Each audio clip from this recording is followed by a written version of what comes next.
My name is Abdulla Lutfi, but you can just call me by my art name, which is AL, because that is my art name. I am an Emirati. I'm also on the autism spectrum. I'm being on the autism spectrum has never held me back from doing things. I am not ashamed of having autism. It allows me to see things better.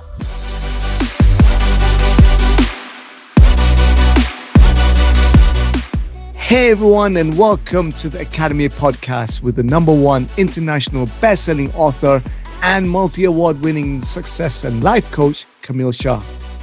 I want to thank each and every one of you for taking this opportunity to grow together with me, Kamil Shah, and my guests on this program. Each episode of the Academy podcast is filled with insights and wisdom from my guests, which I believe can have a profound impact on the way we live our lives. Without further ado, let's dive in. Hello and welcome again to the Academy podcast with me, Kamil Shah. I hope you're doing well, staying safe and healthy as you're tuning in to this super special episode. Before we dive in, I just want to say that I love hearing your comments and feedback about the show, and I'm ever so humbled by your support. As always, do tag the show and let me know what you like about it. As you may already know, this month, April, is Autism Awareness Month, and I'm really grateful to our guest today for being able to join us in the session. Joining me today is Abdulla Lutfi. As an artist on the autistic spectrum, Abdulla sees and interprets the world in a unique and non-conventional way. As a person of determination, his art is particularly important in its contribution to society, as it allows him to communicate a view of the world that is frequently not represented. Abdulla, or known by his artistic name AL, is most proud of his amazing memory, attention to detail, and the spontaneity he brings to his work. He regards art as his connection to the world around him. To Abdulla, creating art is like allowing his viewers to peek into his soul. Abdulla's passion for art stems from his amazing attention to detail, his tendency to see the world and its complexities in a black and white sense, and his sharp sense of humor. Welcome, Abdulla. Well, thank you. Abdulla, I'm absolutely grateful for you to be able to join us today. And as I mentioned earlier, there's a bit of a backstory of how we met. Now, how I came about to know about your work is that my family and I were in Hatta in Dubai for a staycation, and we were at the Hatta Wild Cafe, if I recall correctly, and we were buying a cappuccino. I love coffee and cappuccinos. My son noticed something quite unique about the cup. So we looked at it further, and it looked as if someone had scribbled or drawn on it. You look at it further and it's completely amazing. It's an amazing piece of art. And as we looked at it, it revealed itself a whole new kind of story of Hatta, the activities that you can do, the hiking, the mountain biking, and it's amazing. And we saw your initials, AL. And I saw your Instagram tag on the cup. I went to Instagram and lo and behold, I saw all this amazing artwork that you've done, you've created, that you've posted on Instagram, and I just connected with you. I just sent you a message, and what's even more unique is that as I read further, I've got to know that you're on the autistic spectrum as well, and that's even more unique. And I felt that I just needed to share your story with people out there because it just needs to be heard. So Abdullah, without further ado, if you can share with us your story. My name is Abdulla Lutfi, but you can just call me by my art name, which is AL, because that is my art name. I am an Emirati. I'm also on the autism spectrum. Amazing. And I love the fact that your work is reaching out to a lot of people out there. So we then came back to Dubai, and I made the effort to contact you, and through Gulshan, who kindly invited us to go to your studio in Bastakia, the historic district in Dubai. And what a find, what an amazing find, a gem of a place where we got to see all your artwork. So if you're tuning in and you live in Dubai, I'd encourage you to go to the studio, which is in Tashkil, building number 10 in Fahidi district in Dubai. So go and check it out. Meet Abdullah in person and, of course, purchase his artwork. Yeah, everything, every artwork of mine here is for sale. Awesome. So here's a question, Abdullah. What kind of art inspires your work? Well, when I was younger, I was fascinated by black and white manga comic books, and the anime was so exciting to watch. That surely inspired my art today when I became a black and white artist. Wow, that's really interesting. You mentioned manga as one of the kind of inspiration for your artwork, and I think that originates from Japan. And I believe I believe a fascination for Japan as well. Well, you see, because when I open the manga book, like the front cover is mostly cover, but most of the pages are in black and white, like with the bubble words and that. And so when I see some like walking or like that and stuff, that's how inspired me to become a black and white artist, like drawing quotes and that, and doing bubble words in my own artwork, like when some of my characters are caught talking. Super. Now, staying on manga, what particular characters or storyline that you enjoy? Well, just anything exactly. I mean, not any enjoy. I just read anything, but mostly comic books, but not just books. Well, I just usually look at it and then I just draw it on my own way without being a copycat of doing it in my own ways. Wow. Now, I love hearing that. So essentially, you're using it as inspiration, but you're interpreting the style to create your own artwork. Now, going back to the time where we met in your studio, what's really interesting is that I believe the black and white is more recent in your style of art. Well, so just so you know, when I was very young, I used to use color, but that was not exciting for me because sometimes it goes out of the line and that's very stressful to erase. Like, that's really hard.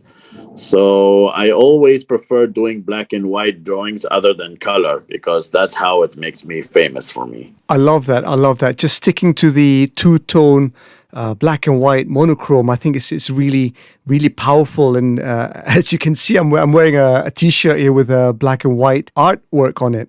You're wearing a PlayStation. I'm more of a video game collector. I'm a video game collector, which I collect the PlayStations, Xboxes, and Nintendos. Nice. So any particular games that you enjoy playing on the consoles?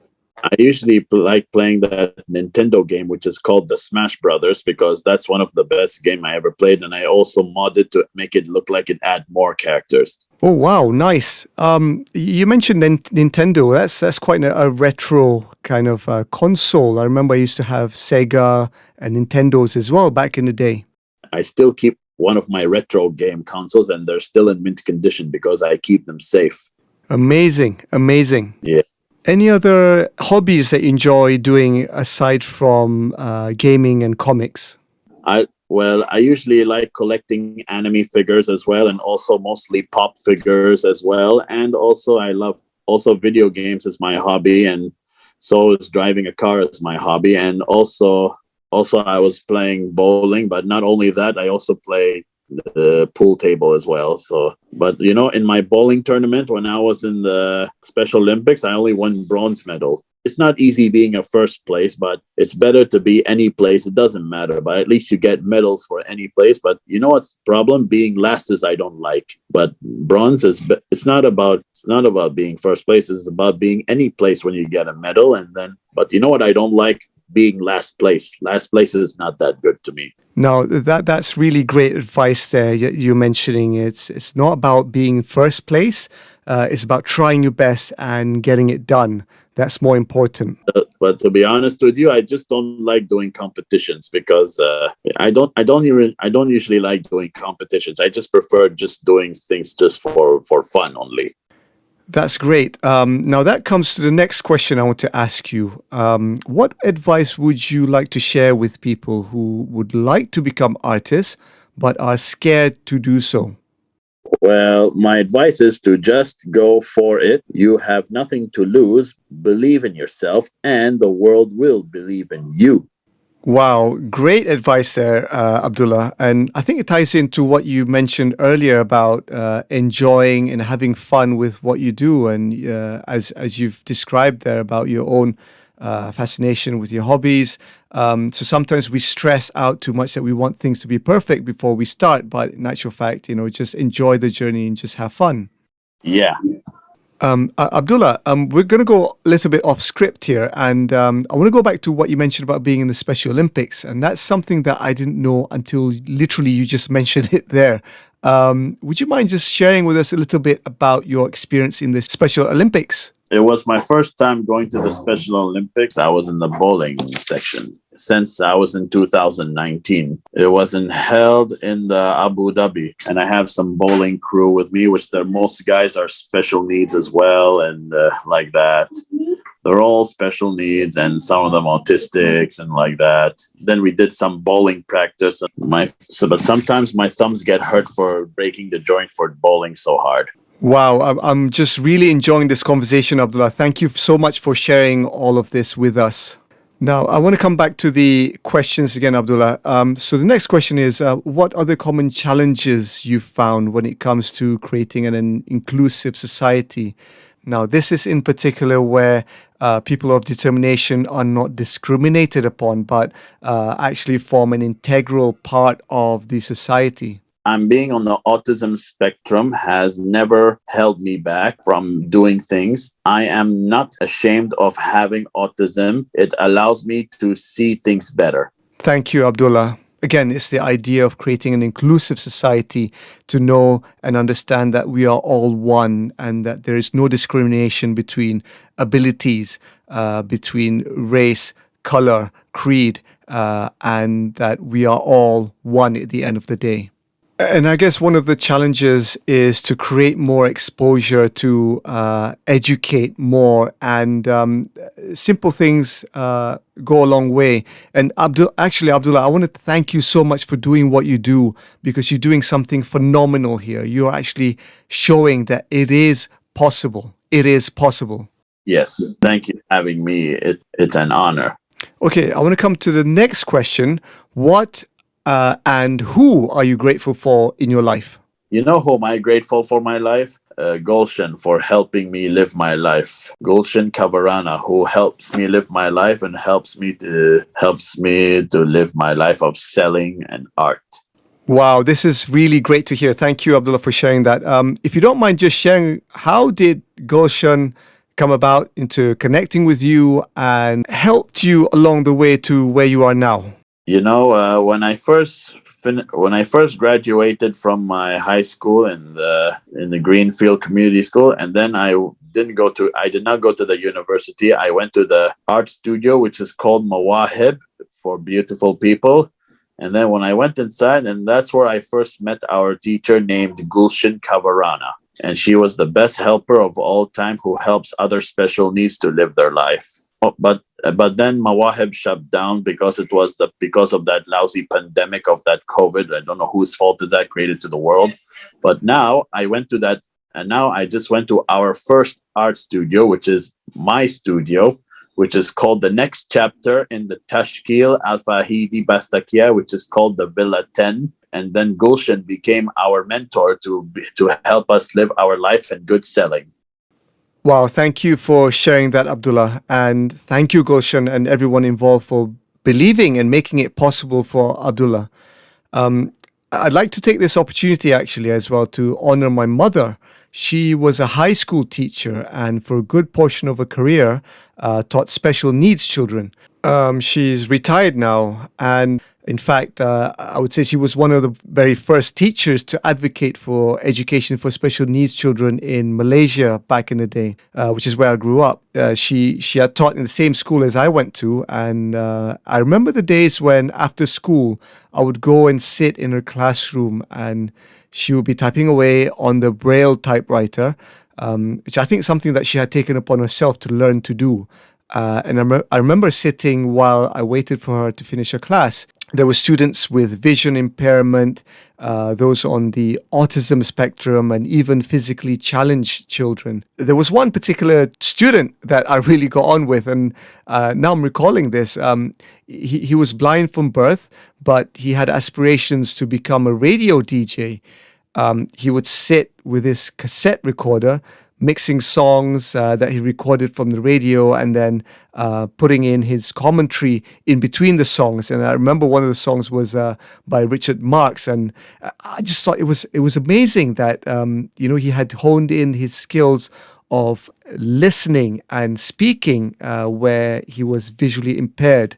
So I thought that was really fascinating. Now, I guess I reflect on that, and I appreciate the efforts of human beings, of souls, beautiful souls, who educate or advocate for the education of special needs children. And I guess at the same time, educating the parents as well, that, these children have a vital role in society and not something to be ashamed about. And I guess on the flip side, I think that slowly we, as a society, are beginning to change the perception and stigma, if I may say, in cultures around the world, to create a more inclusive society so that special needs children are able to be seen and heard and not hidden. So thank you, Gulshan and the team, and thank you, Mum. Now, there's a couple of other things I want to bring in there about what you mentioned about having gone through the pandemic and actually being able to set up what you've set up. And I think that's a phenomenal thing to do, Abdullah. Essentially, you're an entrepreneur, having set this whole thing up through the pandemic. And I applaud you for doing that and being courageous and being successful in actually doing that. Thanks. Thank you so much. And there was one particular artwork that I was fascinated with when we visited your studio, and I think it was the A to Z of the pandemic. Yeah. Essentially a guide of how to stay safe and healthy during the pandemic, and I just connected with that, and thankfully we've purchased it, and it's sitting in my wife's clinic. So thank you for turning something which is, I guess, a negative thing into something super special. Yeah, it's to just wear masks. So I guess staying on that, what would your advice be for people out there now that the pandemic's kind of shifted now, we're entering a new phase, and what would your advice be? I wish for advice to people to don't panic and just wear masks. Okay, I'm really enjoying this conversation, Abdullah. Thank you again. Now, how can people connect with you? You see, I have a website now, which is www.abdullalutfi.com. They can also follow me on Instagram, which is written Abdulla Lutfi. That's my name, main word for the Instagram, which is spells Abdulla Lutfi, ABDULLALUTFI. So that's my Instagram account. So they can visor me at my studio in the Tashkil House 10, Al Fahidi Historical Neighborhood. We are there from Monday to Thursday. It's 4 days of work, and we usually come here, start work by 9 a.m. and we finish by 2 p.m. So that was our working days. Okay, great. So we'll include all the description of your website, your Instagram handle, and how to visit you at your studio in the description of this episode. So if you didn't get that, don't worry. Just go and check out the description in this episode. Okay, so coming back to your studio, Abdullah, I've seen that you actually carry out workshops for school kids and also organizations. Well, I usually just teach the people how to do black and white artwork, like in my style. And then I teach them how to draw buildings. I teach them how to draw the characters, and I teach them to draw anything like that, workshops. Yes, and that's something that I want to, I guess, get my kids involved as well, to from an early age to get involved with art and, to be creative from a young age. So thank you for doing what you do. You're welcome. So, Abdullah, I want to reiterate again that I'm really thoroughly enjoying this conversation. So, thank you again. And I'm hoping to visit you again in your studio. The last time we were out, we managed to acquire some of your artwork. I'm really glad that we did so. It's sitting proudly in our home. The A to Z is sitting in my wife's clinic, and each time a patient comes in, I think my wife describes it to them, and I guess just introduce you and your artwork to them as well. I'm actually honored to have your artwork in my life, so thank you so much again. You're welcome. Okay, we're coming up to the tail end of this episode, and as usual, we will do the quick 5 question round. Abdullah, just checking that you are okay to do this. Sure. Okay, great. So, question number 1, what is your favorite word? My favorite word that I keep saying was Karens, like that, Karens, because, I sometimes when the people keep getting my way, and because Karens, it means I hate racism people, because, you know how on YouTube when people say Karens, and then some women, they keep harassing men for no reason and then being racist, then start assaulting. So this is what means for people to be Karens. So essentially what you're saying is anything that has to do with racism, discrimination, that's something that you're against. Well, I'm not a Karen, which I don't like those people being racist like that. Also, you should accept and respect everyone instead of like that being bad to other people. Right. Great advice there. So, okay. So question number 2, what are you currently reading or listening to? Well, I usually just listen to music in the car while I was driving. I don't usually listen to outside and that. I just listen to music in the car while I was driving. Any particular genre or bands or types of music that you like? Well, not really. I just listen to anything I prefer. There are no favorites. I love that. I love that. So essentially you listen and appreciate all types of music. Yeah. Okay, question number 3. If you could meet someone either living or past, who would that be? I wish to meet the Japanese artist who is named Yayoi Kusama, which she's a Japanese artist. She keeps drawing circles on anything like that as art. Wow, that's awesome. Again, if I'm not mistaken, you're organizing a trip to Japan soon?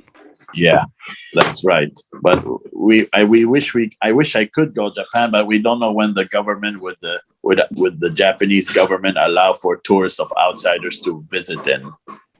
Yes. I'm really hopeful that this will happen really soon. Things are changing, and hopefully we will see you there. Yeah. Okay, so question number 4, what advice would you give the younger Abdullah? Well, don't be afraid. Life is going to be amazing. Great advice, great advice. And I think everyone tuning in would be able to take something from that, to not have fear, and that life is going to be amazing in the end. So great advice. Thank you, Abdullah. Thanks. Okay, so question number 5, the last question. What can we expect from Abdullah in the next 5 years? Well, you see, in the next 5 years, the world will know who Abdulla Lutfi is, and that's me, Abdulla Lutfi, the AL black and white artist. Wow, amazing. And I truly can't wait, Abdullah, because I know the impact that you're already making here in the Middle East, and I can't wait to see your artwork spread not only across the Middle East, but globally towards Japan, Southeast Asia, Europe, the Americas, because it's so powerful. And just to encourage people to pick up art as a means of overcoming any discrimination that they may have as we move towards a much, much more inclusive society. So thank you, Abdullah, for doing what you do. Yeah, thanks. And also, thank you for having me. It's truly an honor. No, thank you, Abdullah. Thank you. Before we close this episode, any last advice that you want to share with people out there, Abdullah? The floor is yours. Well, I just want to say to the world is to be yourself and live a better life. I love that. I love that. So simple yet so profound. Okay, everyone. Thank you again for joining us. Unfortunately, that's all the time we have today. I hope that this episode has helped you, and I'm truly grateful to Abdullah for sharing his story with all of us. So, in the meantime, it's goodbye from me for now and from Abdullah. Bye. See you later, everyone. Until the next episode, stay safe, stay healthy, and peace and love from us always. Bye for now. Thank you so much for tuning in from wherever you are. My sincere hope is that this episode has not only resonated with you, but also given you some invaluable tips and strategies to improve your life. Don't forget to share your comments with me. As you know, I love to hear your views. Also, remember to follow the Academy, follow me, my guests, and tag us on our social media handles, which will be provided in the description. Most importantly, please leave a review and let me know that you've heard this podcast and how it has impacted you. Until the next episode, stay safe, stay healthy, and peace and love from me always.